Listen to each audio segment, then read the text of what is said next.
Muchas gracias, señora presidenta. Por su intermedio, mi saludo a todas las congresistas y a todos los congresistas presentes en esta Comisión de Constitución y Reglamento.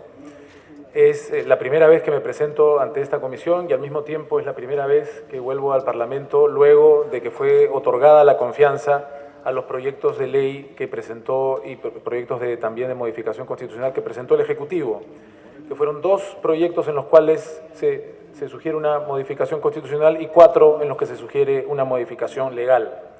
Fundamentalmente, señora presidenta, hay 2 grandes razones o 2 grandes motivaciones detrás de estos proyectos de ley. La primera es proteger a la actividad política de la corrupción. Y la segunda es fortalecer a los partidos y fortalecer la sensación de la ciudadanía de estar siendo representada. Estas 2 grandes razones, señora presidenta, en el fondo responden a una sola gran necesidad, la necesidad de que la ciudadanía recupere la confianza en la actividad política, razón por la cual, para comenzar, sugerimos la necesidad de la reforma. Respecto de esta primera gran motivación, proteger a la actividad política de la corrupción, hay 3 de los proyectos. El que tiene que ver precisamente con lo que se ha estado discutiendo el viernes pasado, el de sufragio pasivo, los impedimentos para postular, el de la inmunidad parlamentaria, que como saben, señora presidenta, hemos presentado como Ejecutivo un nuevo proyecto a la consideración, y en tercer lugar el financiamiento indebido. Es decir, estos 3 elementos se han presentado para proteger a la actividad política de la corrupción. Y cuando hablamos de fortalecer a los partidos y fortalecer la sensación de representatividad para la ciudadanía, hablamos de inscripción y cancelación de organizaciones políticas, de la democracia interna de las propias organizaciones políticas y, por último, del voto preferencial que va en el mismo proyecto que habla de paridad y alternancia. Se ha discutido ya el día viernes el aspecto del sufragio pasivo y los impedimentos. Yo hago simplemente referencia a lo que ya expuso a detalle nuestro ministro de Justicia. En el caso de la inmunidad, como saben, hemos presentado una nueva propuesta que tiene algunas modificaciones que también han tomado eco de las propias discusiones que ha habido en esta comisión. Insistimos en el Ejecutivo en que consideramos que este tipo de modificación para recobrar la confianza ciudadana debe tener un carácter de reforma constitucional y no solamente reglamentaria. Las diferencias que hemos incluido en el nuevo proyecto es que cualquier delito cometido por una persona antes de ser elegida al Congreso no tendrá la protección de la inmunidad. La segunda modificación es que cualquier delito común en caso de flagrancia irá también directamente a la Corte Suprema sin necesidad de un levantamiento por parte del Parlamento. Nuestro proyecto insiste, tal cual el anterior, en el que todos los otros delitos sean vistos por la Corte Suprema. En lo que se refiere al financiamiento indebido, creemos que tanto el financiamiento indebido de organizaciones políticas como el falseamiento de información sobre aportaciones, ingresos y gastos, así como las fuentes de financiamiento indebidas, deben ser un delito penal, para lo cual se propone, como ustedes conocen, la modificación del artículo 359 en sus 3 literales del Código Penal. El objeto de esto, y además pedimos que se hagan 2 reportes durante la campaña, el objeto de esto es que los ciudadanos tengan una mayor tranquilidad respecto de la rendición de cuentas de las organizaciones políticas y de los ingresos con los que se manejan. Cuando pasamos a la otra gran motivación, que es fortalecer los partidos y generar una mayor sensación de representación para la ciudadanía, el primer proyecto del que hablamos es el de la inscripción y cancelación de las organizaciones políticas.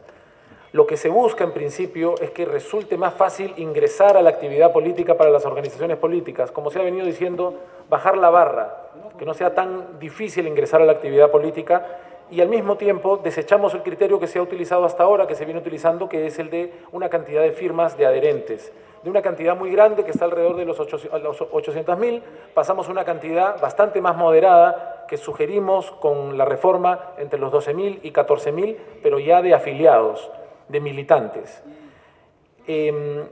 Lo que consideramos es que esto permitirá una mayor participación de la ciudadanía y por lo tanto un mayor respaldo a los partidos. Como saben, a nivel nacional lo que se exigiría es el 0,075% del padrón nacional y en el caso regional un 1% del padrón de la circunscripción. Este padrón, y esa es una parte importante de la propuesta, este padrón es un padrón público, de forma que la ciudadanía pueda acceder en tiempo real a cuál es el padrón de cada organización política. El segundo elemento es el de las elecciones internas. Como saben, la propuesta incluye elecciones internas que sean abiertas, que sean simultáneas y que sean obligatorias, es decir, un proceso electoral al que todos los ciudadanos estamos acostumbrados. Simplemente, por su intermedio, Presidenta, aprovecho este momento para que la ciudadanía pueda entender algo que nos hemos dado cuenta que parece haber sido entendido mal. No se trata de elecciones que sucederían en cada uno de los locales partidarios, sino de elecciones normales, donde los ciudadanos iríamos a la mesa de votación a la que siempre hemos ido. Y en esas votaciones elegimos el partido al que queramos respaldar y también podemos elegir en estas internas, por voto preferencial en estas, a los candidatos de nuestra preferencia. Lo importante de esta propuesta es que las organizaciones políticas que no alcancen al 1.5% del padrón electoral, se ha mencionado como cifra referencial los 250.000 votos para la organización o 280.000, no podrán participar en las elecciones. Es decir, se requiere una cantidad mínima de militantes para poder ser una organización política inscrita. Para las elecciones internas, si no se consigue alrededor de 280.000 votos, no se podrá participar en las elecciones. Lo que se busca es que las que participen en las elecciones sean organizaciones políticas con suficiente capacidad de convocatoria ciudadana. Es importante decir en este sentido, señora Presidenta, que la ciudadanía, no solo los militantes, sino la ciudadanía podrá votar por el partido de su simpatía o preferencia, pero que como mínimo el 80% de las personas que postulen a cargos en cada partido tendrán que ser militantes del partido. Militantes que tengan un mínimo de 1 año de afiliación y en el caso de las elecciones del 21, 6 meses. Sin embargo, sí creo que es importante, señora Presidenta, aclarar que este es una especie de requisito mínimo, un piso. Cada partido, cada organización política en sus estatutos podrá determinar requisitos adicionales para que algunas personas puedan aspirar a ser regidoras, a ser candidatas a alcaldes, gobernadoras o congresistas. Es decir, hay un grado de control bastante grande de los partidos respecto de que el 80% como mínimo son militantes y que no basta con ser militantes, sino que se pueden requerir requisitos adicionales para poder aspirar a estos cargos de representación. Por último, respecto del voto preferencial y la paridad y alternancia, estamos aquí, como decía, señora Presidenta, en el objetivo de fortalecer a los partidos. Entendemos que hay suficiente consenso en el sentido de que el voto preferencial ha debilitado a las organizaciones políticas y ha hecho que haya muchas personas que utilicen a las organizaciones políticas para llegar a cargos de elección sin ser parte de estas organizaciones, sin necesariamente creer en las convicciones y en las ideas políticas de estas organizaciones. Eliminar el voto preferencial evitará esta competencia infraterna entre integrantes de una misma organización, evitará también el dinero sucio que muchas veces entra por este tipo de campañas, evitará la confusión electoral y también, señora Presidenta, y creo que vale la pena mencionarlo, el exceso de invitados. Recordemos que en el año 2016, cuando se eligió este Congreso, apenas un 23% de los congresistas y las congresistas elegidos fueron militantes. Creemos que el voto preferencial es el que ha ocasionado esto y que eliminarlo revertirá esta situación fortaleciendo a los partidos. Por último, respecto de la paridad y alternancia, y con esto termino el breve resumen de presentación de las razones por las cuales consideramos que estos 6 proyectos debían ser sometidos a la confianza que ya fue otorgada.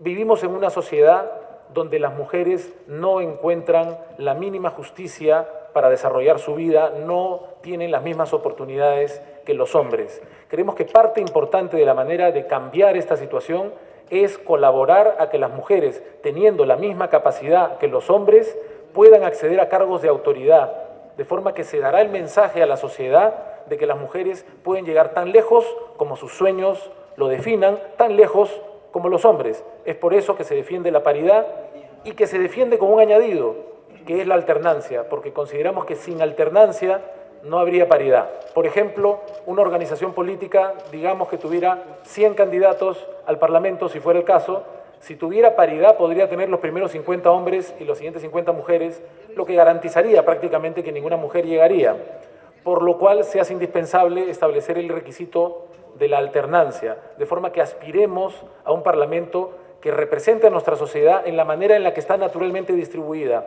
mitad y mitad. Esas son básicamente las ideas centrales de cada uno de los 6 proyectos que sometimos a confianza y que este Parlamento mayoritariamente otorgó. Quedo a disposición, señora presidenta, de cualquier tipo de pregunta o comentario que pudieran tener los integrantes de esta comisión. Muchas gracias. Gobierno del Perú. El Perú primero.